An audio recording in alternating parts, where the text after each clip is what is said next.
मैत्रिणींनो, रुचिरा खव्यामध्ये तुमचं मनापासून स्वागत आहे. आपल्याला रोज प्रश्न पडतो, वेगवेगळ्या छान चविष्ट भाजी खायची इच्छा असते आणि आपण सुक्या भाज्या, आपल्या फळभाज्या, पालेभाज्या अशा करतच असतो. पण आज आपण कोबीचे कोफ्ते करूया.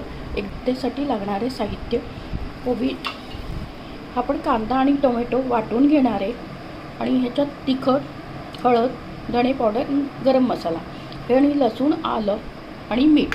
एकदम कमी साहित्यात झटपट होणारी एकदम चविष्ट ही भाजी आहे. आता आपण ह्याच्यात कांदा टाकला, टोमॅटो टाकून घेऊया आणि आलं आणि लसूणची हे सगळं वाटून घेऊया. आपण हे पेस्ट करून घेतले, ते वाटून घेतो, ते आपण तेलात टाकूया. आपण तेल तापत ठेवलं आहे, त्यात जिरं टाकले, ते तडतडलं की आपण याच्यात कांदा, लसूण, टोमॅटो आणि आलं हे वाटून घेतले, ते आपण तेलात टाकूया. हे पण छान परतून घेऊ तेलामध्ये. आता आपण याच्यामध्ये लाल मिरची पावडर, बेडगी मिरची ही आणि हळद, धणे पावडर आणि धणे जिरे पावडर आणि गरम मसाला हे टाकू.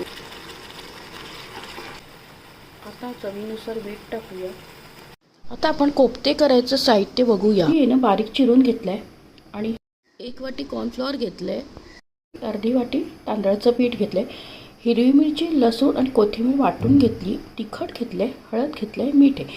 हे आता आपण एक एक करत सगळं मिक्स करूया. आता बघा, आपण हे हिरवी मिरची, कोथिंबीर, लसूण वाटलेलं टाकूया, हळद टाकूया, कलर टाकूया आणि मीठ टाकूया. आता आपण हे छान मिक्स करून घेऊया. कॉर्नफ्लोअर टाकूया 1 वाटी, 4 चमचे तांदळाचं पीठ, सगळं व्यवस्थित आणि पाणी लागलं तरच त्याच्यात टाकूया. भांड्यातलं पाणी मी विसळून घेतले, मिक्सरचं पाणी, ते थोडं टाकते आणि याचं मिक्स करून घेते. अशी कन्सिस्टन्सी. तुम्हाला पीठ जर सैलसर वाटलं तर तुम्ही त्याच्यात कॉर्नफ्लॉवर आणि तांदळाचं पीठ थोडं थोडं मिक्स करू शकता. असे आपले ते बॉल्स व्हायला हवे. बॉल करून ठेवले मंचुरियन, ते एक एक त्याच्यात टाकते. असे करून ठेवायचे आणि पटकन तळायला प्लेटमध्ये काढूया.